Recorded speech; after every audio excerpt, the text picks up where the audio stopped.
Smart city smart तरीके से बिखर रही है, फिसल रही है, मगर अभी भी जितने भी अथॉरिटीज़ हैं कोई ख़ास तवज्जो नहीं दे रही। मैं आपको बता दूं कि स्मार्ट सिटी की चर्चा इतनी हुई कि पूरे मुल्क वाले हैरान रह गए कि आखिरकार कश्मीर में बनने क्या जा रहा है। और उसके बाद देखा तो स्मार्ट सिटी बनाई गई और स्मार्ट सिटी की इस वक्त हाल आप देख सकते हैं कि किस तरीके से यहाँ पर कामकाज किया है और किस तरीके से इस वक्त डल लेक के नज़दीक घाट नंबर 17 के पास हालात बने हुए हैं। आपको बता दूं कि ये पूरा बंद जो है ये फिसल गया है, यहाँ से डल लेक शुरू होता है। और अफसोस की बात यह है कि स्मार्ट सिटी को स्मार्ट बनाने के हर एक तरीके अपनाए गए, मगर अफसोस की बात यह है कि ग्रीनरी में कोई भी बड़ा कदम नहीं उठाया गया।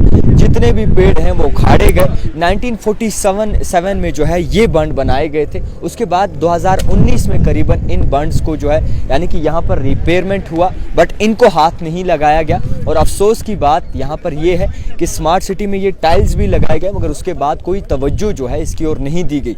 जिसके बाद आज सुबह ही एक खबर निकल के सामने आती है कि घाट नंबर 17 डल लेक के पास जो है जो बंड है, जो फुटपाथ है वो फिसल गया है, जिसकी वजह से कहीं ना कहीं अब सवालिया निशान इंतज़ामिया पे भी जो है वो साधे जा रहे हैं। फ़िलहाल के तौर पर इसका ज़िम्मेदार कौन है, ये सबसे बड़ा सवाल है। जिसने यहाँ पर काम किया है उसने ये चीज़ें क्यों नोटिस में नहीं लाई, ये सबसे बड़ा सवाल है।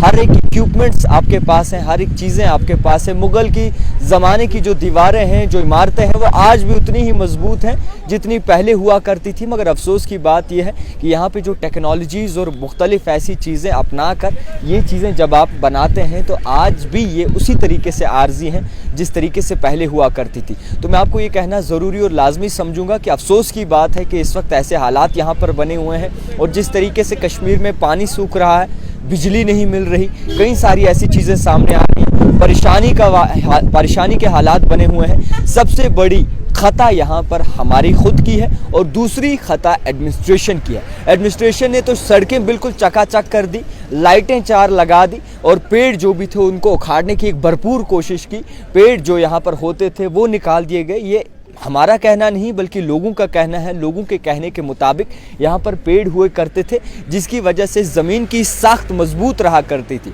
और जब यहाँ पे प्रोजेक्ट्स आने लगे, जब यहाँ पर स्मार्ट सिटी आने लगी या फिर पहले का दौर जिस तरीके से रिपेयरमेंट होने लगा, उसके बाद ये पेड़ जो है सारे उखाड़ दिए गए, जिसकी वजह से आज कश्मीर के ये हालात बने हैं। आपको बता दूँ कि ये चीज़ें कहीं ना कहीं अलार्मिंग सिचुएशन इसलिए भी है कि हमारे यहाँ पानी भी नहीं आ रहा, हमारे यहाँ नदियाँ नाले चश्मे सारे सूख रहे हैं, हमारे यहाँ खुशक साली हो रही है, हमारे यहाँ जो चीज़ें बनाई गई थी वो भी बिखर रही हैं, हमारे यहाँ जंगलों में आग लग रही है।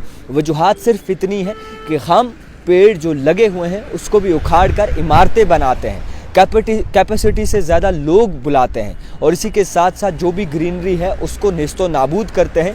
कश्मीर की ओरिजिनल ज़रख़ेज़ ज़मीनें जो हैं उसको कहीं ना कहीं बंजर बनाने की कोशिश कर रहे हैं। तो फ़िलहाल के तौर पर ये तस्वीरों में आप देख सकते हैं किस तरीके से यहाँ पर इस वक्त हालात बने हुए हैं। और अफसोस की बात यह है कि इंतज़ामिया हाथ पे हाथ धरे हुए बैठी हुई है और कहीं ना कहीं इसकी ज़िम्मेदार इंतज़ामिया के साथ साथ यहाँ के लोग भी हैं। फ़िलहाल के तौर पर जिस तरीके से यहाँ पर अगर देखें तो पूरा स्ट्रेट आपको नज़र आएगा कि ये जो इमारतें हैं, ये जो पुरानी दीवारें बनाई गई थी और ये जो स्ट्रक्चर बनाए गए थे 1947 में थे। और इसी के साथ साथ आज जो है कहीं ना कहीं इस चीज़ पे अफसोस अब कर रहे होंगे सारे कि क्यों इससे पहले इस बारे में नहीं सोचा और मजबूत करने की सख्त कोशिश की। देखते रहिए द टाइपराइटर जावेद खान के साथ।